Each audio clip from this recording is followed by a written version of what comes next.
Hello everyone, today we are going to read class 8 history lesson number 7, which is weavers, iron smelters and factory owners. Weavers मतलब बुनकर, iron smelters लोहा बनाने वाले,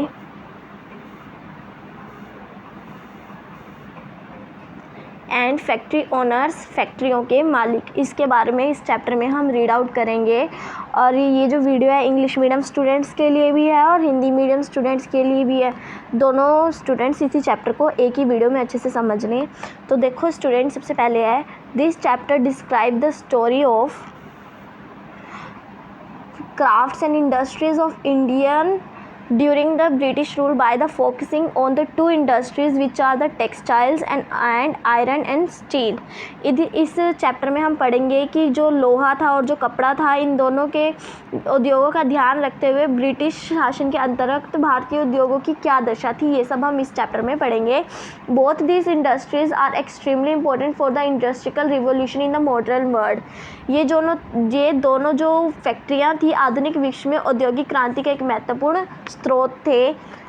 mechanised production of the cotton textile made Britain the most famous industrial country in the 19th century.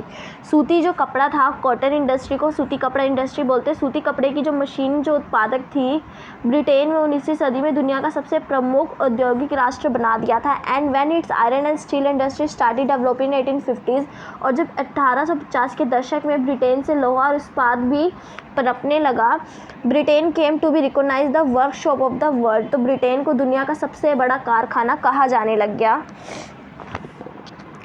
The industrialism of the Britain had close to the association with the conquest and the colonisation of the India.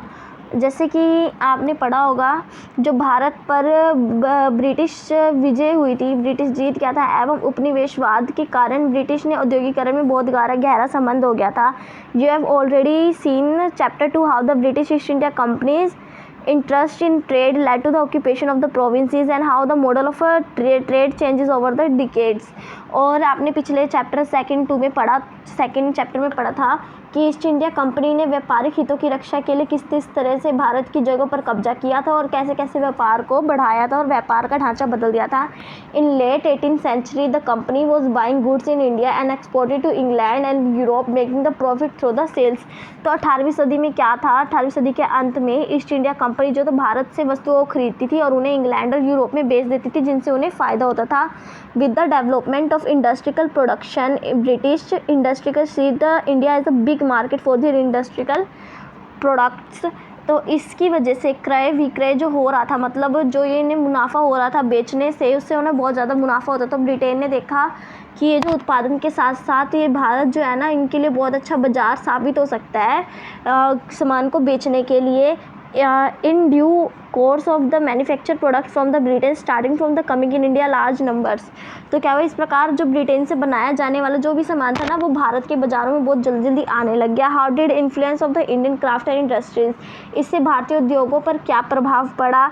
This question which discuss in this chapter, ये जो question है इस chapter में हम discuss करेंगे कि ये जो इंडिया के जितने भी आयरन स्मेल्टर्स थे, ये जो नए नए उद्योग बने थे, या फिर ये जो अंग्रेज क्या करते थे, ब्रिटेन का सामान ला के इंडिया में बेचते थे, तो इसका ये जो चेंजेस हो रहे थे, इसका इंडिया के ऊपर क्या क्या प्रभाव पड़ा था, अब हम इस चैप्टर में रीड आउट करेंगे। तो देखो students, Indian textiles and the world market, भारतीय कपड़े और विश्व बाजार। Indian textiles and the world market, विश्व बाजार and the look at the textile production. हम पहले कपड़े के उत्पादों की तरफ सबसे पहले हम कपड़ों के बारे में रीड आउट करेंगे। Around 1750 before the British won the Bengal, India was amongst the world's largest producer of cotton textiles। Bengal में जब अंग्रेज़ों की विजय हुई थी 1750 से पहले, जो पूरी दुनिया था ना, उसमें जो भारत था सबसे ज़्यादा कपड़ा का उत्पादन का क्षेत्र बन गया था। Indian textile has a long been famous for both their good quality pleasing craftsmanship. जो इंडिया था, भारतीय कपड़ा था, लंबे समय से बारीकी, कारीगरी, गुणवत्ता और भारत दुनिया भर में बहुत ज़्यादा ही मशहूर था।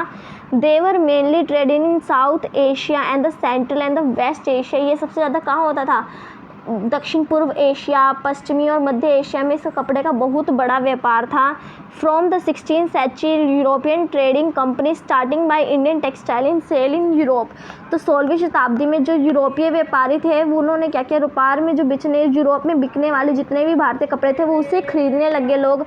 Memories of the developing trade in the craftsmanship of India weavers is preserved in many word till now in English and other languages. तो इससे क्या हुआ कि इससे फलते फूलते जो व्यापार था ये भारतीय बुनकरों का, उसकी यादें जो अंग्रेजी थी या अन्य भाषाओं से जितने भी लोग आते थे ना उसी से ही जीवित थे। मतलब भारतीय जो कपड़ा था, जो सूती कपड़ा था भारत का, वो सबसे ज़्यादा दूसरे देशों में बिकने लग गया और लोग उसे खरीदने लग गए। It is interesting to find the origin of the such words in their meaning. ऐसे शब्दों की जड़ों को खोजना और उसका अर्थ जानना बहुत ज़्यादा ही रोचक हो गया था। Words discuss history. Words discuss history, शब्दों में इतिहास क्या छुपा है वो अब हम इसमें रीड आउट करेंगे कि वर्ड्स क्या, हिस्ट्री शब्द जो है वो इस इतिहास हमें क्या बताते हैं, वो सब हम रीड करेंगे। European traders first saw the fine cotton cloth exported from India carried by the Arab merchants in the Mosul in the present day Iraq। यूरोपीय व्यापारी थे, उन्होंने भारत से आया जितना भी बारीक सूती कपड़ा था सबसे पहले इराक के मोसूल शहर में व्यापारियों के पास देखा गया था। So they started to call it finely woven textile as a Muslims, a word that obtained wide currency। तो ये जो था इस वजह से जो बारीक बुनाई वाले कपड़े थे ना इसको मसलिन कहा जाता था। When the Portuguese first came to the India in search of spices, they land in the Calicut on the Kerala coast of the southern west India। तो जल्द ही सबसे ये जो था ना, ये मसालों की खोज में जितने भी पुर्तगाली थे भारत में आए थे, दक्षिणी पश्चिमी भाग में आए थे भारत के केरल के तट पर कालीकट में उन्होंने बिल्कुल अपना डेरा डाल लिया था। They took back to them cotton textile along with the spices called them calico taken from the Calicut and after the calico became the common name of the cotton textile. यहाँ से मसालों के साथ साथ सूती कपड़ा भी वो अपने साथ ले गए थे। वे कालीकट से निकले शब्द कैलिको उसे कहने लगे। बाद में ये जो था ना सूती कपड़े के नाम पर इसको कैलिको ही भी कहा जाने लग गया। There was a lot of words that describe the popularity of Indian textile in the western market. तो यहाँ पे बहुत सारे ऐसे शब्द हैं जो पश्चिमी बाज़ारों में भारत के कपड़ों की लोकप्रियता के बारे में बताते हैं कि भारत का कपड़ा कितना ज़्यादा वहाँ पे इम्पोर्टेंट था। In figure 3 you can see the page of an order book that the British East India Company send to the representative Calcutta in 1730। तो ऑर्डर के बुक में पन्ना चित्र 3 जो तुम्हारा चित्र 3 दे रखा है उसमें आप देख सकते हो कि ब्रिटिश ईस्ट इंडिया कंपनी ने 1730 में कलकत्ता में अपने नुमाइंदों के पास कैसे भेजा था। ठीक है, तो ये जो फिगर है तुम्हारी फिगर 3 इन्होंने बोली है। तो देखो तुम्हारी फिगर 3 कौन सी है, ये दे रखी है तुम्हारी फिगर 3। इस फिगर 3 को देखो, इसमें लिखा हुआ है कि ब्रिटिश ने कैसे जो कपड़ा था कपड़े की तारीफ़ करी थी और कितने कपड़े उन्होंने मंगाए थे उसके बारे में इसमें दे रखा है। आगे देखो स्टूडेंट्स,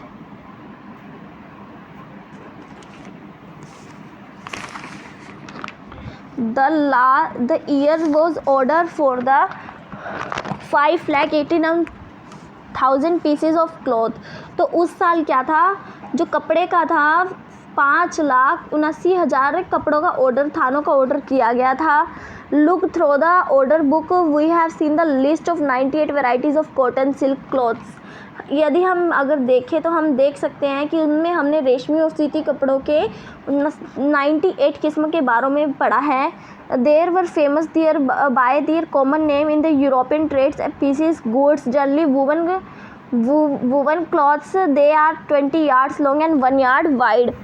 तो स्टूडेंट्स आप देख सकते हैं कि यूरोपीय व्यापारी इन्हें पीस गुड्स कहते थे। क्या कहते थे? पीस गुड्स कहते थे। जो लोग कम से कम वो कितना होता था, 20 गज लंबा होता था और 1 गज चौड़ थन होता था। इतना चौड़ा होता था वो, 1 गज चौड़ा होता था और 20 गज लंबा होता था।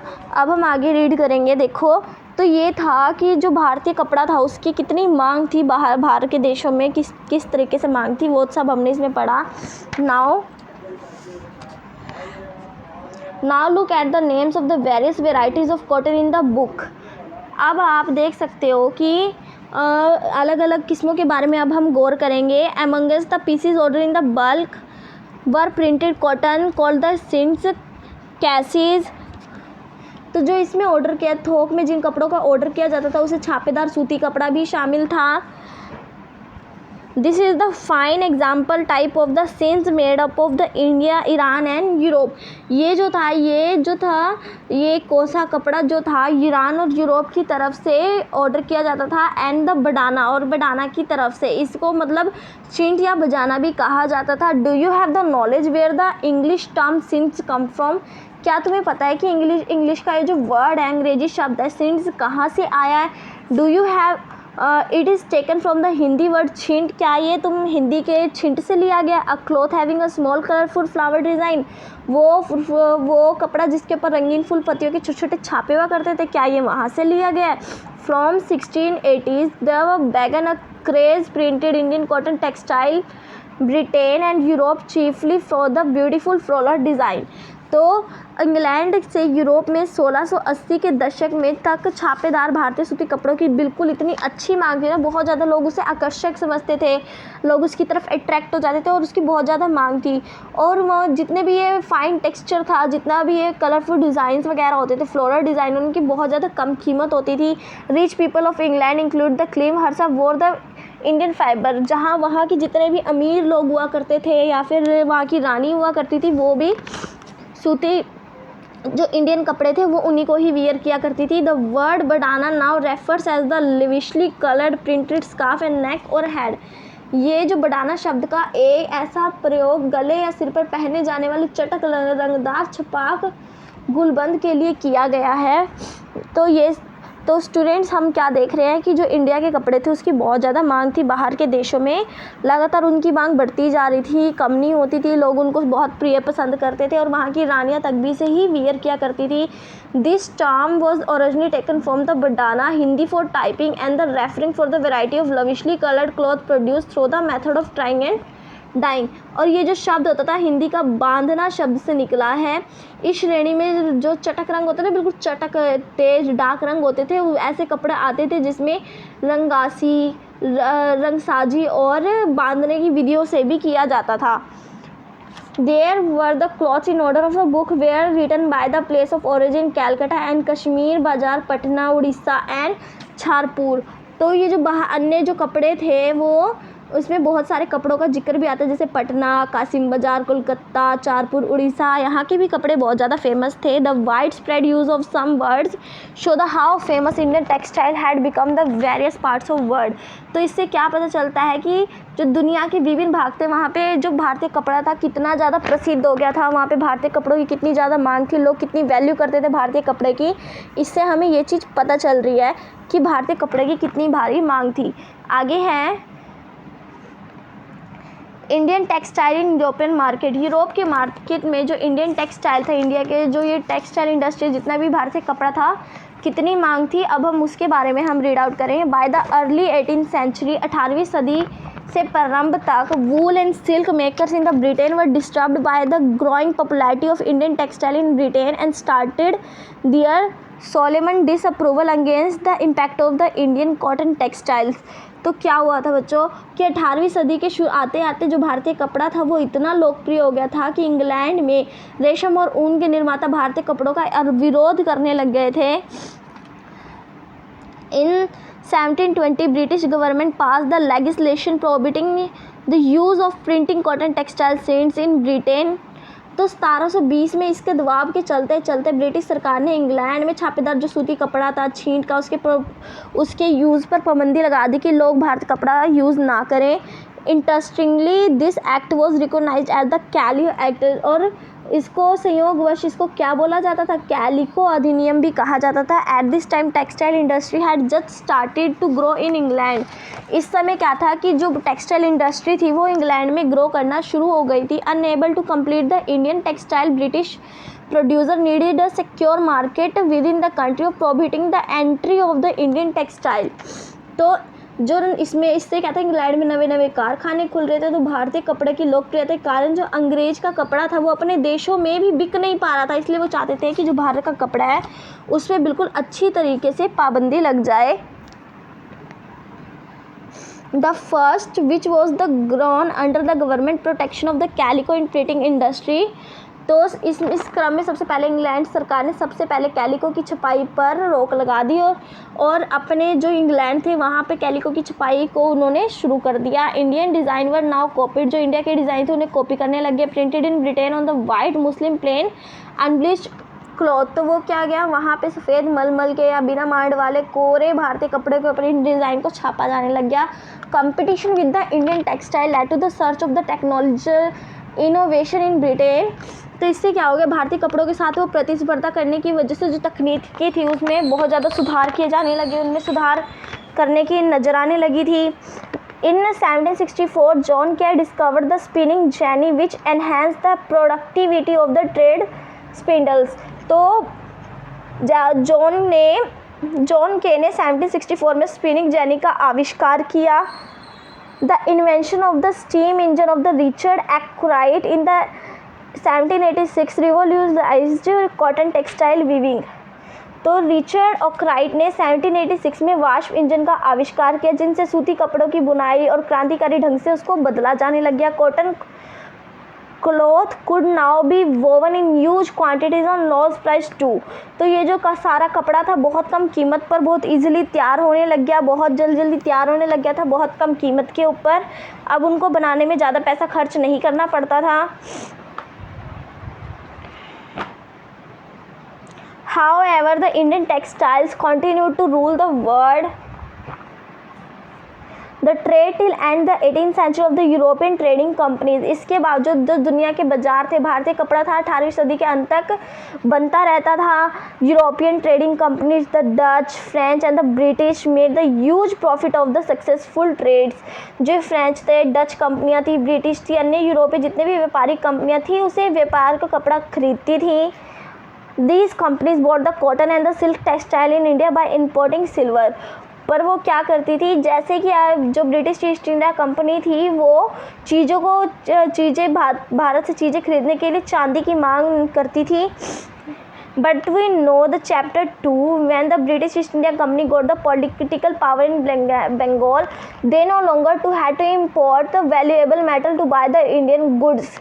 तो क्या हो गया बच्चों कि हमने जैसे अपने पिछले चैप्टर में रीड आउट किया है कि जो ईस्ट इंडिया कंपनी थी वो मतलब जब उन्होंने बंगाल की राजनीति में सत्ता मिल गई थी तो उन्होंने भारत की चीज़ें खरीदने के लिए चांदी को बेचना या खरीदना ज़्यादा ज़रूरी नहीं समझा। वो चांदी की मांग करनी उन्होंने बिल्कुल ही बंद कर दी, जो आवश्यकता ही नहीं थी जब उन्होंने बंगाल के ऊपर अपना राज स्थापित कर लिया था।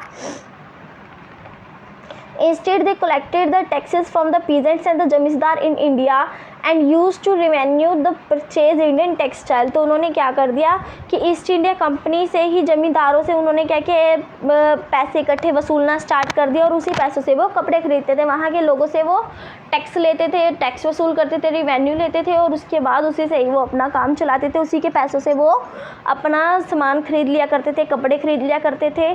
तो ये अब हमने स्टूडेंट्स क्या रीड करा, पहले हमने कपड़ों इंडस्ट्री के बारे में ही रीड आउट किया। इस चैप्टर में क्या हुआ था, जो बुनकर थे उनके साथ वो कपड़े बुनते थे, फिर वो जो भारतीय जो कपड़ा था उसकी बाहर की इंडस्ट्री में बहुत ज़्यादा मांग थी, लोग बहुत ज़्यादा पसंद किया करते थे छींट वाले कपड़ों को।